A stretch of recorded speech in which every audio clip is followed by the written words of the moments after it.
జనసేనాని పవన్ కళ్యాణ్ రాజకీయాల్లోకి వస్తున్న యాక్టర్స్ కు స్ఫూర్తిగా నిలుస్తున్నారు. ఏపీలో జనసేన విజయంతో తమిళనాడు పాలిటిక్స్ లో విజయ్ యాక్టివ్ అయ్యారు.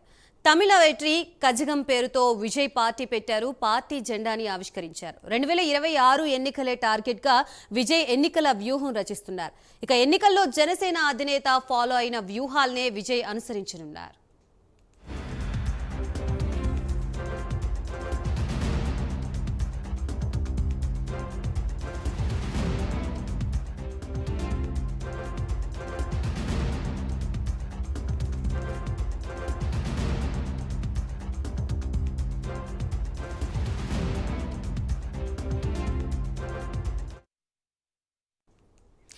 జనసేనాని పవన్ కళ్యాణ్ లాగే రాజకీయాల్లోకి రావాలని ఇతర రాష్ట్రాల స్టార్స్ కూడా అదే బాటలో వెళ్తున్నట్లుగా తెలుస్తుంది. ప్రస్తుతం ఇదే అంశానికి సంబంధించి టీవీ రావు సిద్ధంగా ఉన్నారు. రావు, చెప్పండి.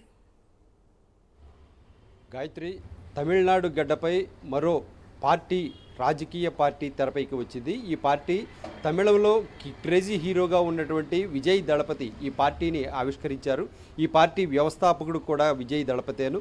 అయితే ఈ పార్టీ పెట్టేందుకు ఆంధ్రప్రదేశ్ నుంచి దిగ్విజయంగా పార్టీని నడుపుకుంటూ ఈ రోజున డిప్యూటీ సీఎంగా అవతరించిన పవన్ కళ్యాణే స్ఫూర్తిదాయకంగా కూడా అయినటువంటిది.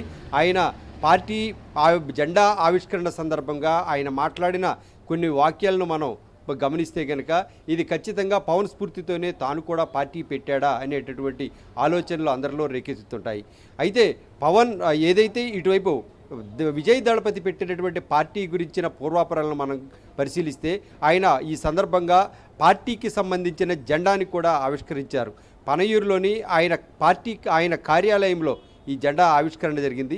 అయితే ఈ జెండా ఆవిష్కరణ సందర్భంగా కొన్ని ఆసక్తికర వ్యాఖ్యలు చేశారు. అయితే అంతకుముందు ఈ జెండాకి సంబంధించినటువంటి అంశాలు, ఈ జెండా రూపురేఖలపై కూడా ఇక్కడ చర్చించాల్సినంత అవసరం ఉంది. మరి ప్రధానంగా ఈ జెండా, కొత్త పార్టీకి సంబంధించిన జెండా ఏదైనా ఉంటే ఆ జెండా వెనుక ఏదో ఒకటి అంతరార్థం, పరమార్థం అనేటటువంటిది ఖచ్చితంగా ఉంటుంది. వీటి గురించి మనం ఖచ్చితంగా పరిశీలిస్తే ఏదైతే విజయ్ దళపతి ఆవిష్కరించిన తన పార్టీ జెండాలో 2 ఏనుగులు కనిపిస్తుంటాయి. అంతే మధ్యలో ఒక వాకాడ్, ఏదైతే వాగాయ్ పుష్పం అనేటటువంటిది ఒకటి ఉంటుంది. అలాగే ఎరుపు, పసుపు పచ్చ రంగులతో ఈ జెండా పూర్తిగా తయారైంది. మరి ఈ తయారైన జెండా గురించిన పూర్తి వివరాలు ఇలా ఉంటే కనుక అందులో పుష్పం గురించినటువంటి వాగాయ్ పుష్పం అనేటటువంటిది ఏంటా అనేది అందరికీ పెద్ద ఎత్తున ఆలోచన. అటు ఇటు 2 వైపుల ఏనుగులు కనిపించడం, మధ్యలో ఒక పుష్పం.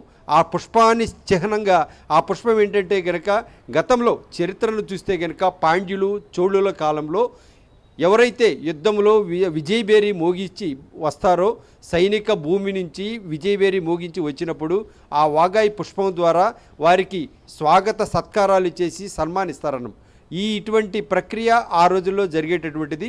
మరి ఆ విజయానికి చిహ్నంగానే ఈ జెండాని కూడా మనం, ఏదైతే ఈ పార్టీ జెండాని కూడా మనం చూడాల్సి వస్తుంది. మరి సాధారణంగా ఏదైతే విజయ్ దళపతి ఈ పార్టీ తమిళనాడులో పెట్టాడు అంటే ఆయనకున్నటువంటి ధైర్యం ఏంటి?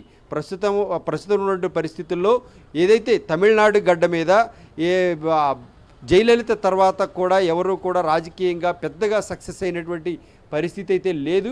అలాగే విజయకాంత్ పరిస్థితి చూస్తే కనుక అడపదడప తాను మెరుపులైతే మెరిపించాడు, కానీ అక్కడ ప్రత్యేకించి ఎక్కడా కూడా ఆయన ఉన్నత స్థానానికి వెళ్ళిన పరిస్థితి కూడా లేదు.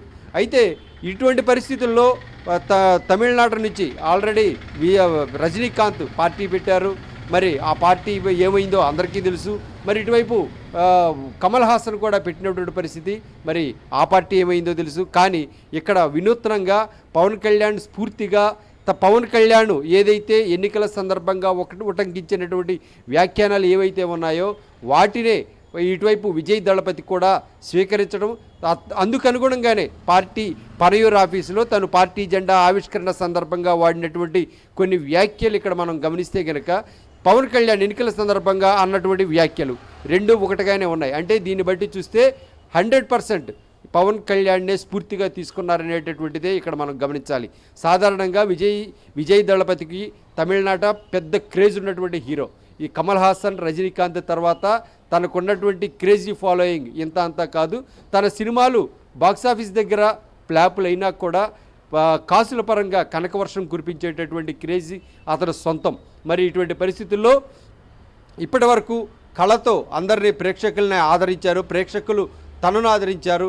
అయితే ప్రేక్షకుల్ని తాను అలరించాను అనేటటువంటిది ఆయనకి తెలిసిన విషయం. అయితే ఇక ముందు రాజకీయంగా అందరికీ సేవ చేయాలనేటటువంటి కాన్సెప్ట్తో తాను ఇప్పుడు తెరపైకి వస్తున్నటువంటి అంశాన్ని ఈ సందర్భంగా చెప్పుకొచ్చాడు. అంతేకాకుండా పవన్ కళ్యాణ్ వాడినటువంటి వ్యాఖ్యలను కూడా ఈ సందర్భంగా మనం గుర్తుకు తెచ్చుకుంటే, పవన్ కళ్యాణ్ సర్వమత సమానత్వం, అలాగే కులం, మతం, భేదం, లింగ భేదాలు అనేటటువంటివి లేకుండా అవసరాలను కల్పించడం, అవసరాలు తీర్చడం, అవసరాలు కల్పించడం అనేటటువంటిది ప్రధాన కర్తవ్యం.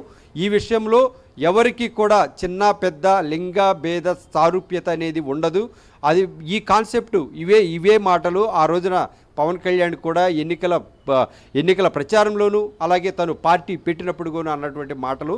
మరి అదేవిధంగా ఈ రోజున విజయ్ దళపతి కూడా ఇటువంటి వ్యాఖ్యానాలే చేశారు.